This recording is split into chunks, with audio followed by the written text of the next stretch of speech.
Hello, I'm Deputy Mayor Dana Parnello, and on behalf of the City Council and the staff that continues to work hard to bring us our services, I want to thank you for continuing to observe the Stay Home, Stay Healthy order.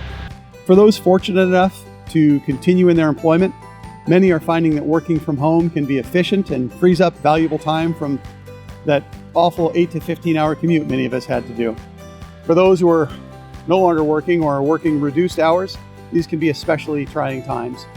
We're all experiencing some sort of loss or grief or anxiety, and there are many ways to deal with it. We have a variety of local and regional professional mental health resources, and you'll see these listed at the end of this short video. Additionally, I thought it might be good to highlight some of the many examples of how individuals, families, neighborhoods, and the community as a whole are pulling together to not just cope, but oftentimes even enhance some aspects of our lives. Individuals we're seeing do things like sewing masks and sharing with those who need them, reading even actual paper books.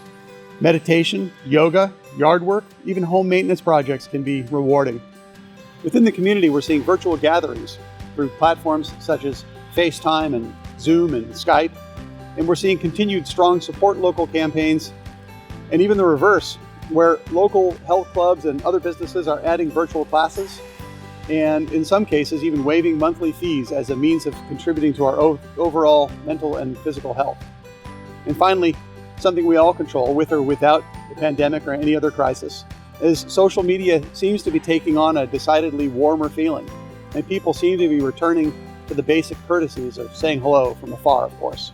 These are just a few of the local examples. Please share what you have found to be inspiring or useful in the comments. And of course, these are all effective additions to speaking to professionals that you'll see listed at the end of this video. I want to thank the City of Maple Valley for giving me this opportunity to talk to you today. My name's Gary Heminger. I'm the Clinical Director of the Maple Valley and Enumclaw offices of Nexus YMCA. And today I want to take the opportunity just to speak a little bit about the emotions we experience as we go through this thing we call COVID-19.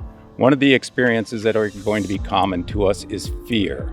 Fear is that emotional reaction to an immediate, real live threat to our mental or physical health. The good thing about fear is it motivates us to do the things that we need to do to protect ourselves. We're washing our hands more. We're using alcohol-based sanitizers. We're staying home more. We're doing all kinds of things that are protecting us against this real threat. And that's a good thing. Another experience or emotion that we can have that's very powerful is anxiety. Anxiety is kind of a cousin to fear, but anxiety is based on this amazing human ability to project our imaginations into the future. We can project and say, I want to be a doctor, or I want to learn how to play guitar.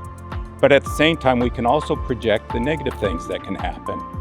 And sometimes we get so stuck on the negative things that can happen that we start churning.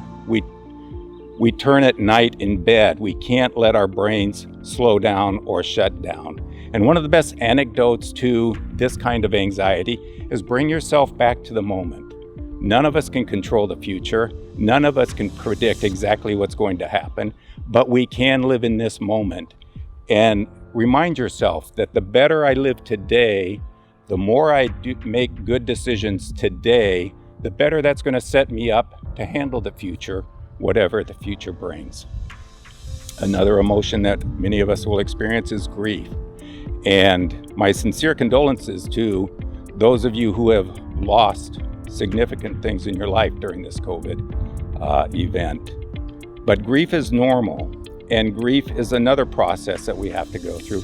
And it's not just the loss of a loved one. It's the loss of a job. It's the loss of income. It's the loss of housing. It's the loss of the opportunity to go through a graduation exercise or to be a family member that's participating in watching your loved one go through a graduation exercises. There are many losses that many of us are experiencing during this time. And so take the time to acknowledge that. And don't be afraid of the grieving process. Finally, I want to remind you that there is within us as people an amazing ability to be resilient. We have the ability to find the good even in the bad. We have the ability to see opportunities where we never saw opportunities before. And we have the ability to generate a sense of hope. And hope is a very powerful motivator that can get us through the most difficult of times. So remember that we're in this together. These emotions are not abnormal. They don't mean you're going crazy. They're just part of the process.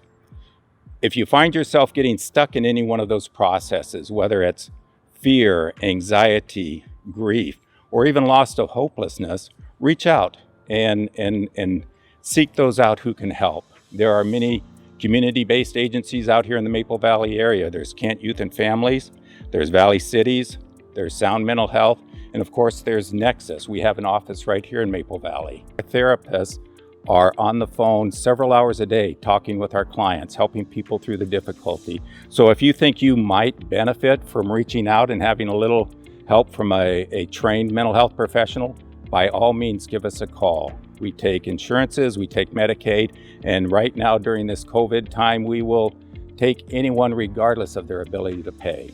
Just give us that opportunity to help if you think we can be helpful. So finally, I'd like to say, stay home, stay healthy, and we've got this, Maple Valley. We'll get through this.